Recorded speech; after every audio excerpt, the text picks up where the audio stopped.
derivative key, which are the key materials that are generated based on the information share. And this derivative key, part of the key materials, is used in order to demonstrate the knowledge of a shared key during the handshake.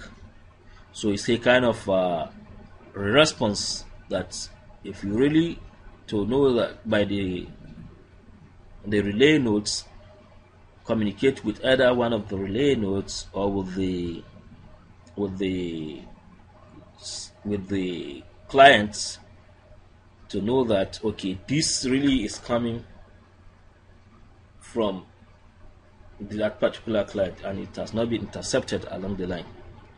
So here, this is how the scheme is given here, the details of the scheme. You can see it here. Okay. So now, the relay cell is used to relay data after the section key has been established. Then we use the relay cell in order to relay data to the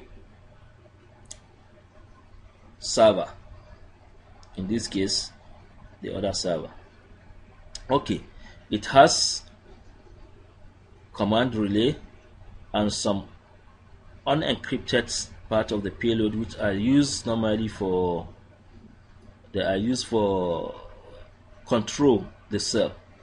That is to show where this actually is the cell going to who is this cell referred to. When a client sends a relay cell through this through the relay nodes, each node that receives it, if it can see this unencrypted part of the payload, it uses to decide what to do with the payload, with the relay, with the cell. If it cannot see it, it will just forward it based on the circuit ID and the commands it receives. As we are going to see further, the various relay commands we have which communicate with the relay nodes what to do with the source. And this is the real data to be relayed to the intermediate source. Here, this part is being encrypted with the forward key that was generated during the handshake between the client and the relay, or the other, from relay to the relay, Tor relay nodes. Okay, which is a symmetric key per se. Now, in return, okay, now we have what we call relay extend. This is used mainly, as you can see, to extend. It is used to extend the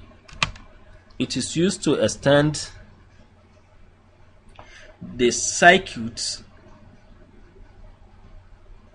to the next nodes by the client proxy, Tor proxy.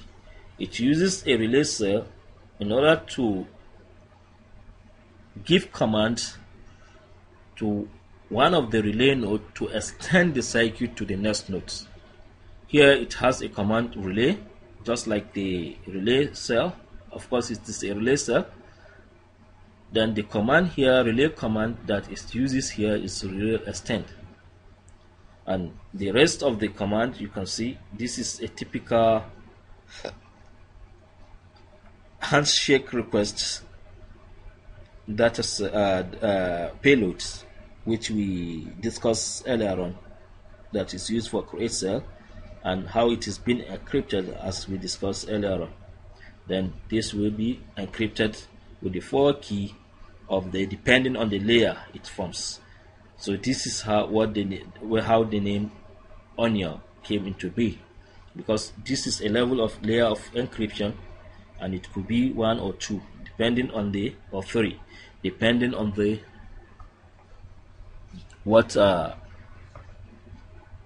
the last relay that is communicated with. Okay, now in response, the relay nodes, Tor relay node that will act on behalf of the client after extending the circuit will return the excuse me, will respond with relay extended, which is also a relay cell that contains only the response, which is a created cell, as we can see here. Okay, how this happens we shall see later on. It will encrypt it with a backward key, which is a shared key with the previous with the client, and it will send it back to the client. All this we shall see in details how this happened. This is the description. Now, how the cycle setup happened. When Alice wants to communicate with Bob, first it obtains, of course, the list of the relay. From there it chooses the exit nodes, chooses the entry nodes, the guard nodes, as well as the intermediate nodes. Okay, and through that it will establish a circuit between Alice and the Tor relays, mainly three: the exit node, the intermediate nodes, and the guard nodes. So first, in establishing the circuit with the first node or the guard nodes, which we call R1 here, it sent a create cell to the guard nodes, which contains the handshake information. Here, since this is encrypted with the RSA key, public key of the first node, it will decrypt this to see this information. And the importance of this is that it's encrypted with the public key, while it's only the first node, who is the intended node, that can only use its private key in order to encrypt the first part of the data of the payload. Here it will reveal the first part of the Devil-Hellman key protocol, first division of the first part of the Devil-Hellman key protocol, as well as the short-term session key.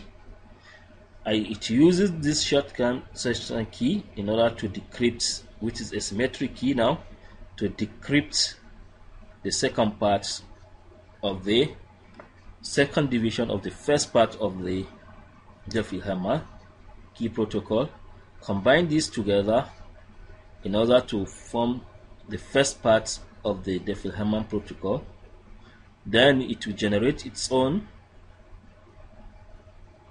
second part of the Devil-Hellman protocol and send back a return and send back a created cell to the Onion proxy, which contains its own second part of the Devil-Hellman key as well as the derivative key. Both of them will combine. Now the Alice will compare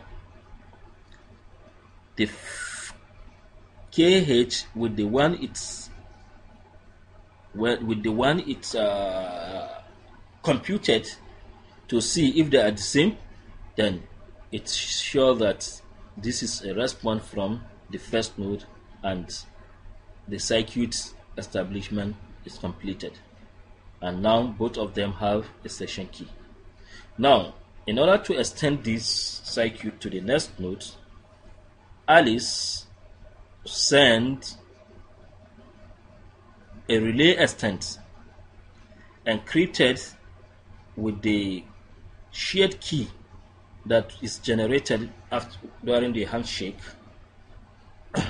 The shared key that is the fourth shared key generated during the handshake, and send this information, which mainly you can see is nothing but the handshake, to the next relay,